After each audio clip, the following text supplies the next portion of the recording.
desilusão é o sentimento desse meu irmão.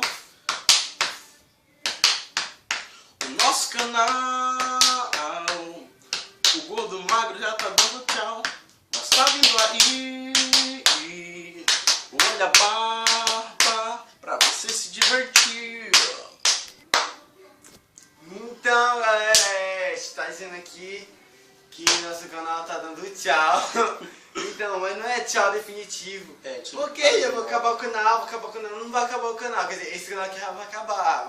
Vai continuar, não, a gente vai deixar no ar, Só que a gente vai mudar, a gente vai fazer um novo canal, porque tá muito difícil vocês encontrarem a gente e tal. Porque existem muitos outros gordos e os magros por aí, nessa terra de Jesus. Sempre quando eu pesquisava lá gordo e magro, dava sempre, a maioria dava um filme lá. O gordo e o magro que, antigamente, pois é, gordo e o magro. Porque não existe só de magro, só de gordo nessa parte de Jesus, de terra de Jesus.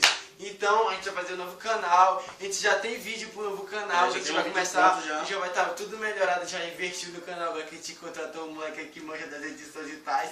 Então, tá a gente queria até mandar um abraço pra ele. Tirando um abraço pro Luciano. Luciano é um cara muito foda que a gente conhece, que é o nosso amigo aqui, que ele vai estar editando e vai estar deixando nossos vídeos muito mais legais.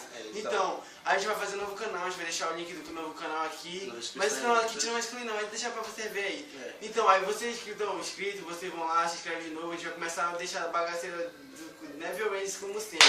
Só que muito melhor, né, cara? Melhor, agora com as edições, com mais material pra você. Isso tem muita ideia. A gente vai deixar esse canal lá, por exemplo, quando a gente ficar um pouco mais conhecido, bem conhecido assim no YouTube, né? As pessoas vão ver, olha aquele vídeo novo daqueles doidos lá, estão lá no outro canal. Aí a gente vai deixar com o canal. Aí a gente já vai começar com uma tag no novo canal, que a gente já gravou, que já tá muito engraçado, você tem que ver, mano. É muita sofrência.